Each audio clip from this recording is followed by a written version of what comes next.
we're gonna move on here to good news for content creators.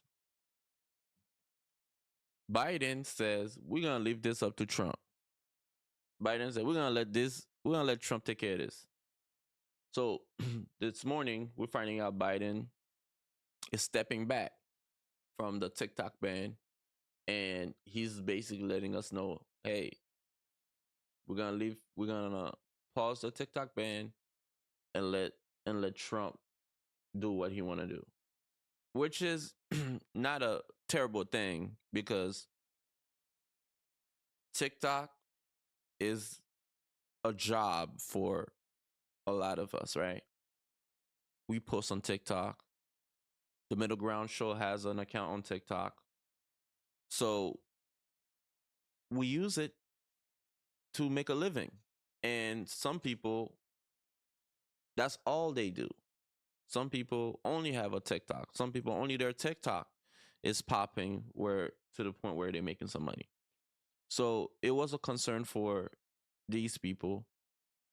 And furthermore, you know, all the companies that all the company that's invested that's on TikTok, um, they don't want it out of the US because the US is a big market. So it's good news not only for the consumers of TikTok in the US, it's also great news for TikTok as a company. They can keep doing business in the US. And apparently Trump is not against TikTok. Um Trump is wanting to keep TikTok. So it's a good thing. Um so Biden, doing this, I felt like maybe he felt like it would have been a big mark on his record getting rid of TikTok uh on a negative side, right? Because a lot of people will be very unhappy. And we could see also, right, with in recent news that even Instagram and uh Facebook, etc., is following the same blueprint that X is having. X allow people to speak their mind, allow people to have freedom of speech. Uh, X is one of the only place right now you could go and hear both sides, right? You'll hear a story, and on X, it's very different because you're allowed to say more. You're allowed to put uh, more details into whatever you saying. Freedom of speech. And it seems like Instagram and everyone is following suit because hey, Elon and Trump is pretty much in office uh in the next couple of days here, and they understand that you have to have freedom. People are getting their pages taken down constantly on Instagram and Facebook and these other social media platform, and X is giving everybody their stuff back because they're understood that it was a lot of misinformation going around. It was mostly politic, and these politicians should be ashamed of themselves for behaving that way, and to the point where they're almost controlling what you're hearing, so you can't make your own decision. So you can't have your own opinion because the opinion you're gonna have if you know the truth is probably not gonna favor them. You guys gotta remember that. So you do have to make your own mind. You gotta read, you gotta do your research on both sides and make up your mind. And what Biden wanted was you only hear our side and what we want you to hear. And we want you to make the decision that we want. So um we didn't like that. America voted for Trump. Clearly did not like how they were running the country. And even as Biden leave, right? He did a speech recently. Is his farewell speech. Even in that speech, which we're about to hear, you're gonna hear for yourself. He's almost fear mongering us. hey, be careful. Watch out for people saying this and free speech, and it's gonna turn into uh, uh, uh, a crazy situation where it's gonna ruin our kids' lives. And he was saying a lot that has nothing to do with a farewell. You should be your farewell speech should just sounds more hopeful, more um supportive, not scaring us right before you leave. I disagree with that, man. And the Democrats, they lost. Um, a lot of them were very, very, very upset about it. And I got friends and family that are Democrats, and they sound very upset as well. Even for me, growing up as a Democrat, I'm not a Republican right now either. I'm not a Republican or Democrat. I consider myself in the middle. I do what's best for me and my family and my loved ones. You understand? So with that attitude, I'm not gonna fall for what Biden's saying that's not good for me. And neither I'm not gonna fall for what Trump is saying that's not good for me. And it's as simple as that. So, but in this case, I feel like it was a terrible way to give your goodbyes or a farewell speech is by scaring the nation, basically letting us know stuff is gonna go down uh if if things go down, if Trump's in the office and doing the things he say he's gonna do. It's a little tough. He didn't say it in those words, but basically when you hear it's basically what he's saying. Before I begin, let me speak to important news from earlier today. After 8 months of nonstop negotiation, my administration, by my administration, a ceasefire and hostage deal has been reached by Israel and Hamas, the elements of which I laid out in great detail in May of this year. This plan was developed and negotiated by my team and will be largely implemented by the incoming administration. That's why I told my team to keep the incoming administration fully informed, because that's how it should be, working together as Americans. This will be my final You address to sound like that the American people from the Oval Office. because I speed it up a little bit because we know Biden. We all know it's our president. We all know he's speaking a little slower. So I speed it up a little bit so we could get this moving a little bit, right? From this desk as president, and I've been thinking a lot about who we are and maybe more importantly, who we should be. Long ago in New York Harbor, an ironworker installed beam after beam, day after day. He was joined by steelworkers, stonemasons, engineers. They built not just a single structure, but a beacon of freedom. The very idea of America was so big, we felt the entire world needed to see. The Statue of Liberty, a gift from France after our Civil War. Like the very idea of America, it was built not by one person, but by many people, from every background and from around the world. Like America, the Statue of Liberty is not standing still. Her foot literally steps forward atop a broken chain of human bondage. She's on the march, and she literally moves. She was built to sway back and forth to withstand the fury of stormy weather, to stand the test of time because storms are always coming. She sways a few inches, but she never falls into the current below. An engineering marvel.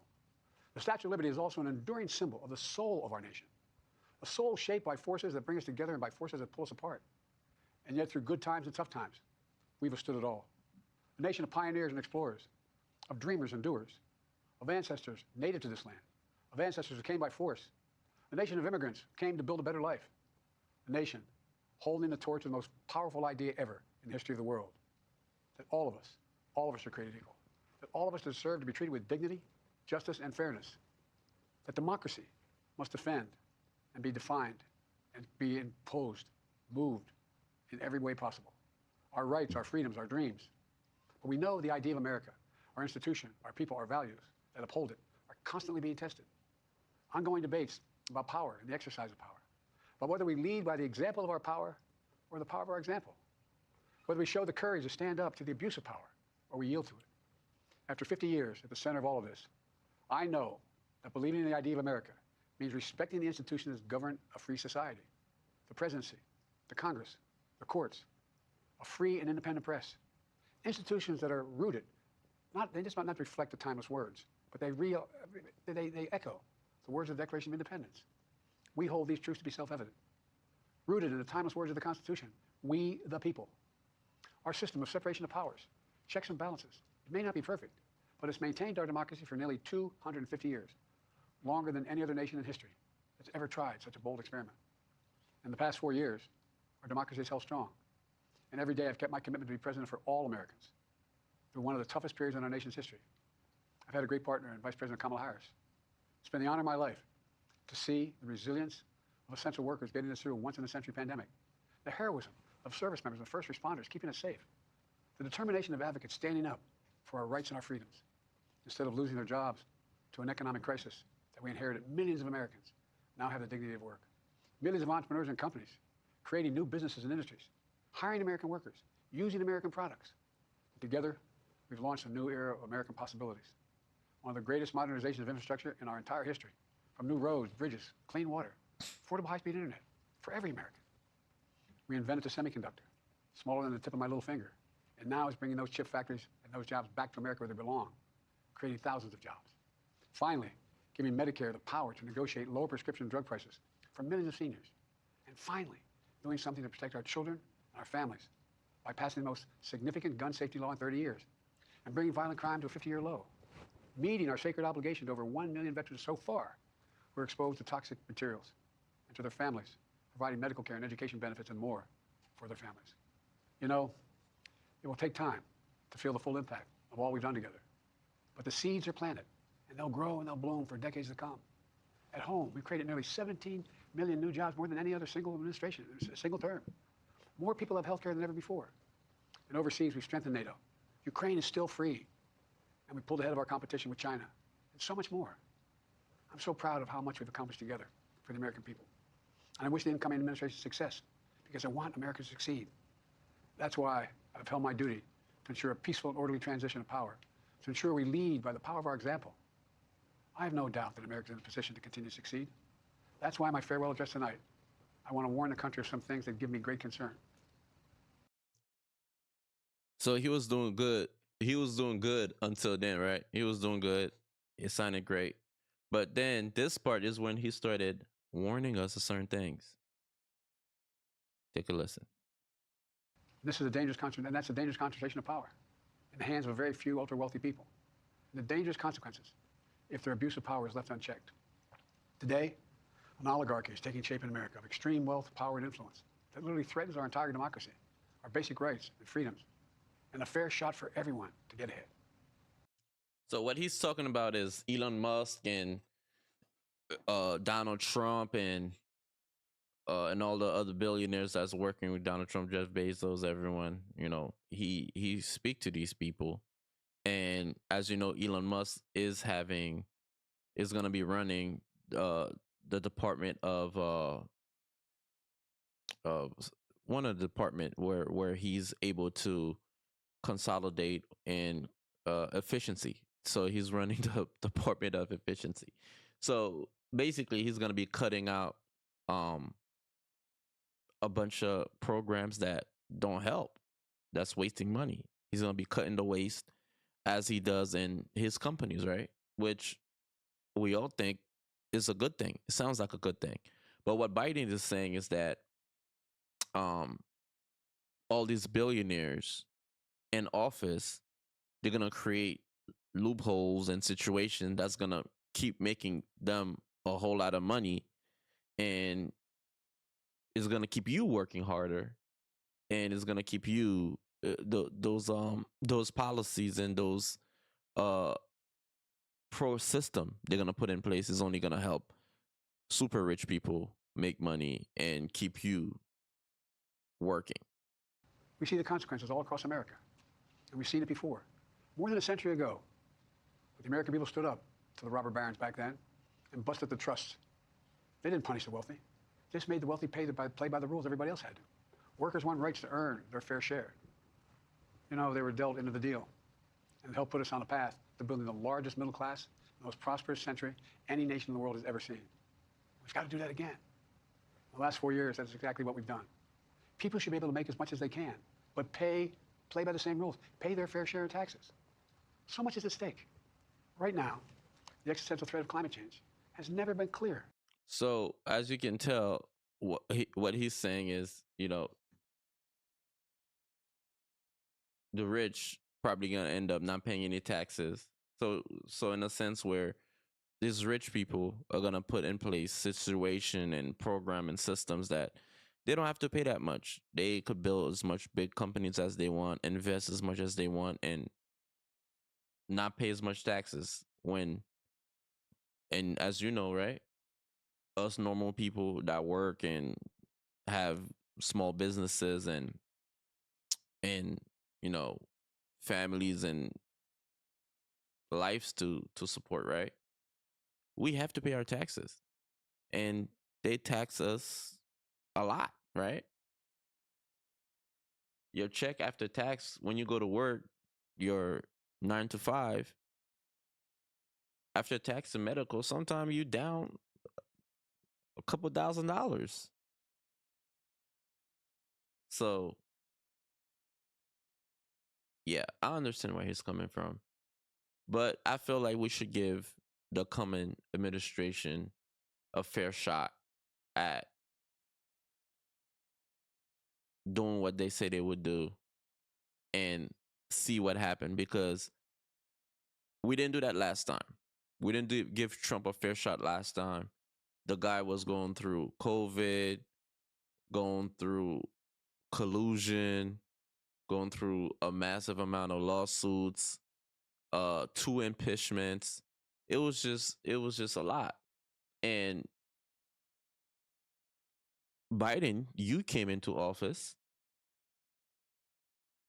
and you had a fairly easy time.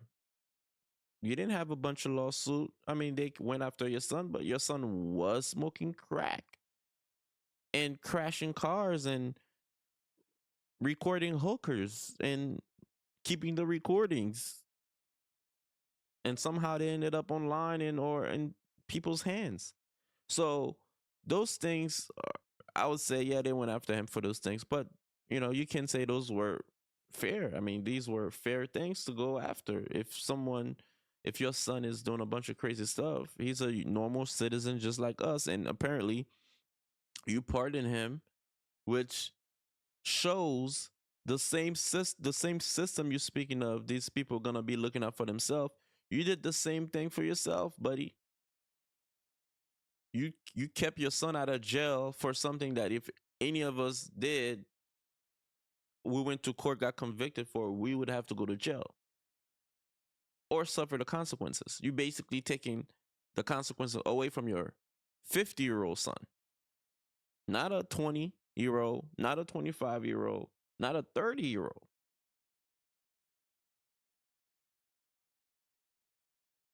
a 50-plus-year-old man. So we understand where you're coming from. We understand your concerns, but we do understand as well that you had the opportunity and you did the same thing that we feel like everybody else would do. You let your son out of jail. You let him keep the money and all the all the opportunity he was getting. He got to keep doing them while being a full-blown crackhead.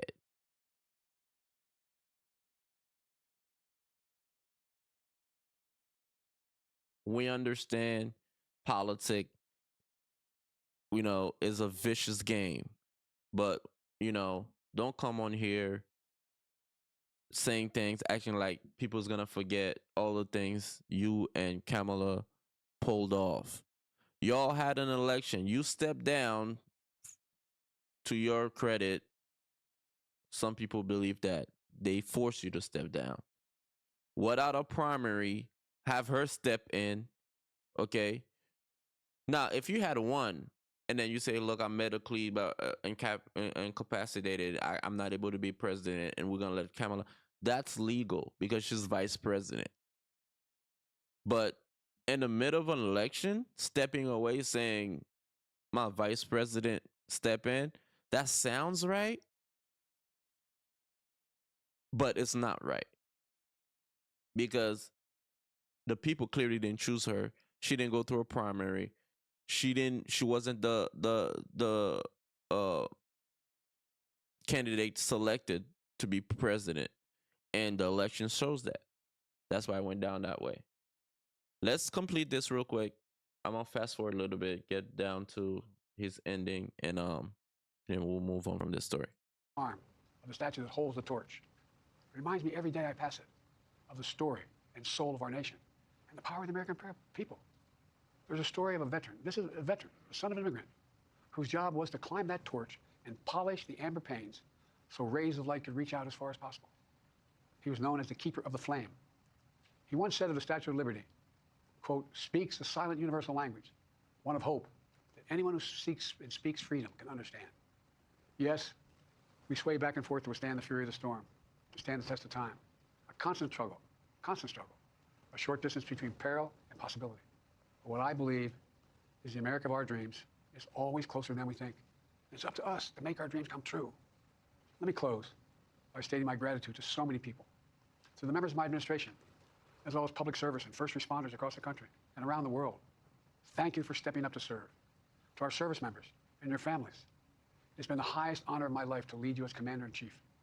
And of course, to Kamala and our incredible partner, historic Vice President. She and Doug have become like family. And to me, family's everything. My deepest appreciation to our amazing First Lady who's with me in the Oval today, for our entire family. You're the love of my life and the life of my love. My eternal thanks to you, the American people. After 50 years of public service, I give you my word. I still believe in the idea for which this nation stands. A nation where the strength of our institutions and the character of our people matter and must endure. Now it's your turn to stand guard.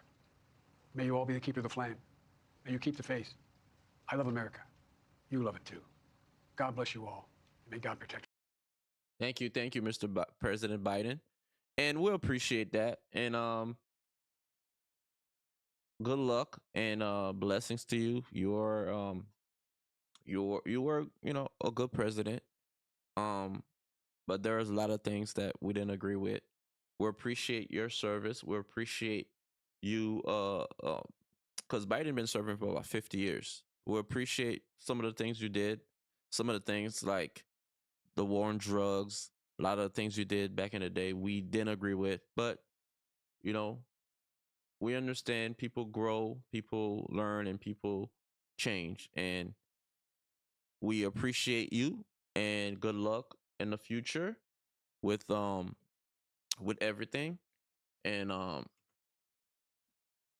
we're gonna end the story here.